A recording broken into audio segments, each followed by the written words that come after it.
V-Guard presents कौन जीत रहा है, को पावर्ड बाय सेंसोडाइन एंड विमल। बोलो जुबां केसरी। एक बड़ी खबर आ रही है। राम मंदिर को लेकर सियासी गलियारे में थोड़ा सा रार दिखाई दी है। राम गोपाल यादव ने मंदिर निर्माण पर सवाल उठाए। समाजवादी पार्टी के महासचिव राम गोपाल यादव ने राम मंदिर पर सवाल उठाए और राम मंदिर पर सवाल उठाने के बाद सीएम योगी ने पलटवार किया है। समाजवादी पार्टी आस्था का सम्मान नहीं करती है। राम गोपाल यादव का बयान हिंदू विरोधी है, सीएम योगी ने पलटवार किया है। लेकिन राम गोपाल यादव ने क्या कहा था? राम गोपाल यादव ने दरअसल एक निजी उसमें इंटरव्यू में कहा कि राम मंदिर बेकार है, उसका नक्शा गलत है, वास्तु ठीक नहीं है, उसका वास्तु ठीक नहीं है। तीसरे चरण के चुनाव के बीच जो जिस तरह की ये बात की गई है, लेकिन इस पूरे मामले पर सीएम योगी ने पलटवार किया है और क्या कुछ एक दूसरे पर पलटवार किया गया है, जरा वो सुन लेते हैं। जब हारने लगते हैं लोग तो व्यक्तिगत टिप्पणियां ही करते हैं और बिल्कुल फिजूल की, जिसका यूजलेस कोई मतलब नहीं होता, जनता को भ्रमित करने के लिए। 400 पार का तो इसलिए देते हैं क्योंकि बीजेपी के कार्यकर्ता घुटनों के बल गिर पड़े, उन्हें कैसे खड़ा रखें, उनका कैसे मनोबल बनाए रखें, इसलिए दे रहे हैं। बेरोजगार यह चर्चा करते ही नहीं किसी पे।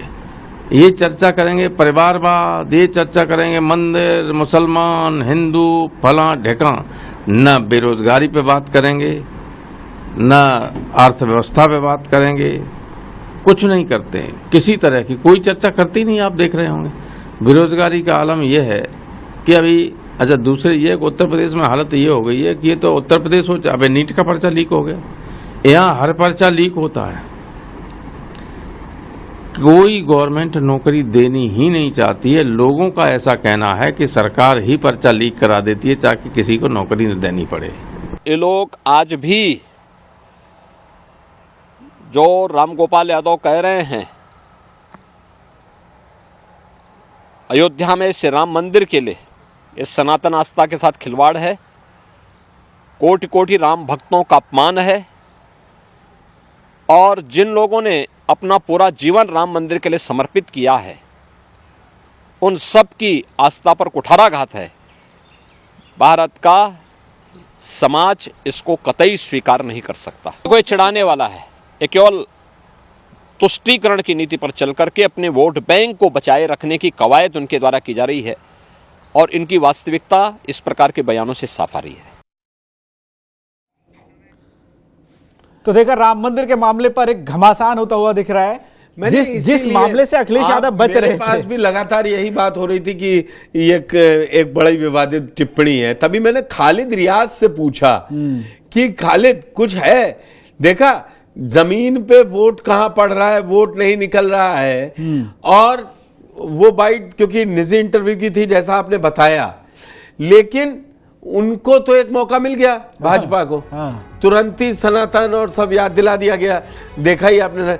अब रामगोपाल कह रहे हैं कि मुझे नहीं, ये तो मेरे ऊपर व्यक्तिगत टिप्पणी करेंगे, इनका तो काम ही है और हिंदू मुसलमान करेंगे। अरे वो हिंदू मुसलमान नहीं, ये तो सही है।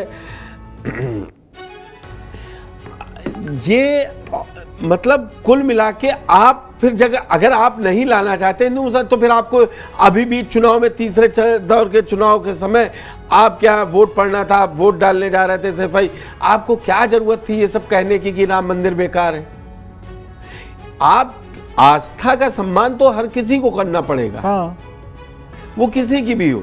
और अखिलेश यादव करीब करीब से बचते दिखे हैं अब तक पूरे उसमें, लेकिन लग रहा है राम गोपाल यादव एकदम से फाउल खेल गए। नहीं, फाउल नहीं, वो असल में जब आप बोल रहे होते हैं ना, अखिलेश यादव ने मारिया जो फर्रुखाबाद में सपा प्रवक्ता हैं, उनके बोलने पर बहुत बढ़िया बात कही। बोले आपको 15 जगह बोलना है, जब आप बोलेंगे तो कुछ ना कुछ निकल ही जाएगा।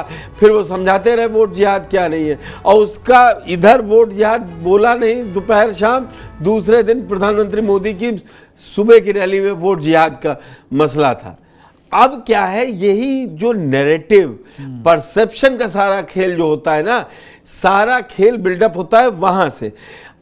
दरअसल विपक्ष पहले ऐसी बात कहता है जो बहुसंख्यक जनमानस को चोट पहुंचे। मैं ये नहीं कह रहा उससे चोट पहुंची गई या क्या हुआ, लेकिन जब आपको मालूम है आपका विरोधी इससे बड़े काउंटर से आएगा तो फिर ऐसी बात ही नहीं बोलनी, नहीं करनी चाहिए। या फिर रख दीजिए आप ऐसी बात अपने उसमें बात करिए कि मैनिफेस्टो में हम ये नहीं। तो कुल मिला के ये मसला यहाँ ये फंस जाता है कि मंदिर का अपमान किया, मंदिर बेकार है, मंदिर का नक्शा ठीक नहीं। अरे तो ये नहीं ठीक है तो फिर अभी बोलना नहीं था, अभी बोलना नहीं था ना जब ठीक नहीं था। और जब ठीक नहीं है तो फिर ये बहुत पहले 22 जनवरी को इस बात पे कह के टालते, तब ऑफिशियल क्यों ये कह रहे हैं कि नहीं हम जाएंगे। डिम्पल ने अपने चुनाव में कहा कि मैं तो हम सब पूरा परिवार जाएंगे, डेफिनेटली जाएंगे। तो डेफिनेटली जाएंगे तो जब डेफिनेट है तो कि परिवार में ऐसी बातें क्यों कह रहे हैं? या पार्टी, आप तो प्रमुख महासचिव हैं,